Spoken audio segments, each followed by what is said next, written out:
That's right. A majority of these stimulus checks have already been sent out. Now, whether or not these checks would positively affect the economy isn't really looking too smooth.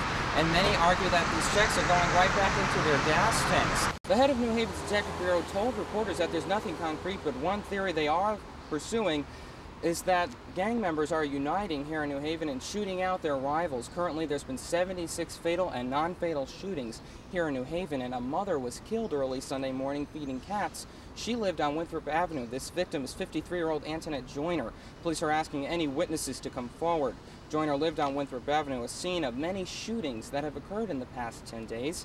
And the mayor and acting police chief will be holding a news conference releasing the latest crime statistics here in New Haven, and we're expecting that there will be a drop since last year. But of course, that information doesn't really help those residents who live on Winthrop Avenue. As they say, it won't help diminish the fear they have walking out their front door. Now, this is a developing story, and when we learn new information, we'll be sure to bring it to you live. The key here really is to find a book that inspires you, and they have many here at R.J. Julia, paperback and hardcover, and also those that are on audio tape.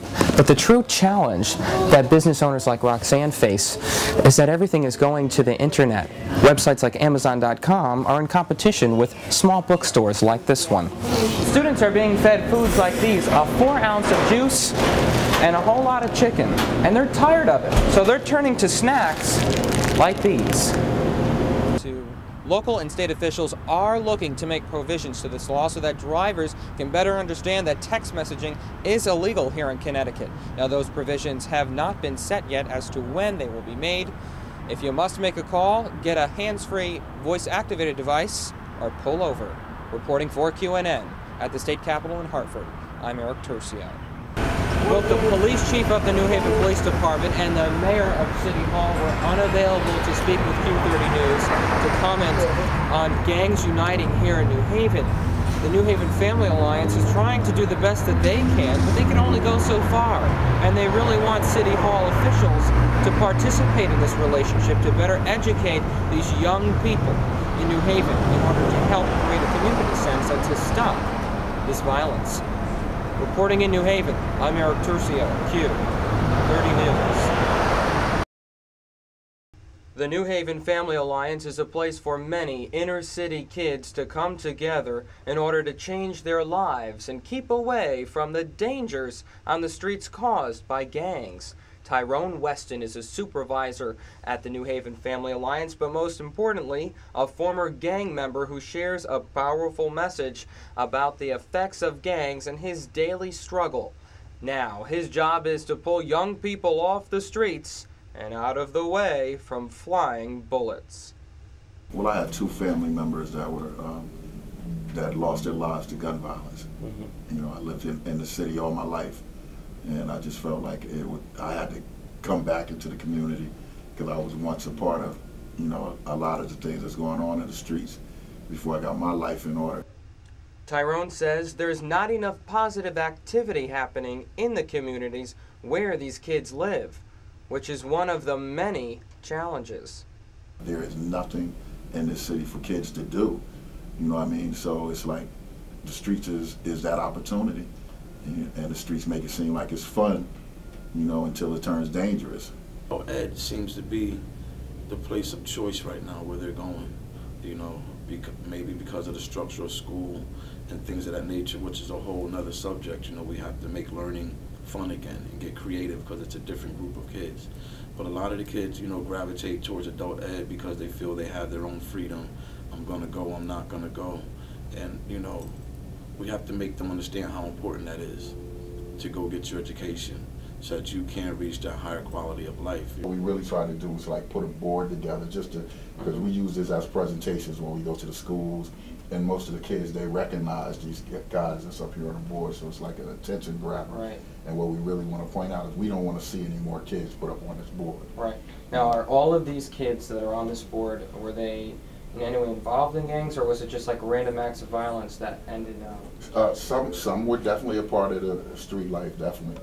You know, and majority, some of them were innocent bystanders. The police chief and the mayor here at City Hall were unavailable for comments about gangs uniting in New Haven in various communities across the city.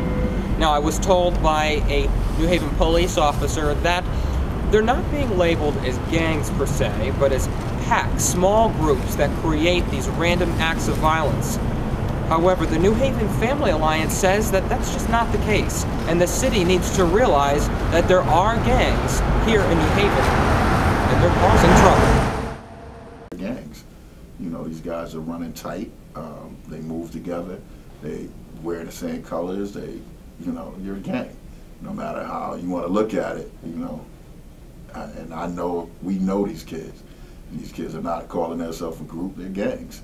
Maurice is an outreach worker at the Alliance who goes to communities in New Haven and mentors young people, helping them set goals in hopes for a successful future. We do a job readiness course here that Ms. Shirley runs, and through that, you know, we teach the kids how to sit up properly, how to speak to each other, how to look someone in the eye, how to put your resumes down, how to find what it is that you think you want to do. Not just a job, you know, because we can go get you a job at McDonald's. We can do that for a lot of our kids, but it's not what they want to do. Urge other kids like yourself in your age group to do something like this? Yeah, it's called, it's all about encouragement. I mean, it's like life. If you're committed to life, you gotta be committed to one thing. See, me, I'm a positive person. That's the key, staying positive. One of the aspects to life these kids need most.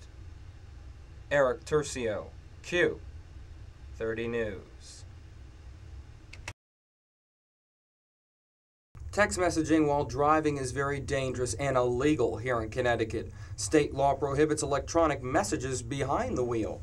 Although there's not much awareness about it, there are some people who know not to do it.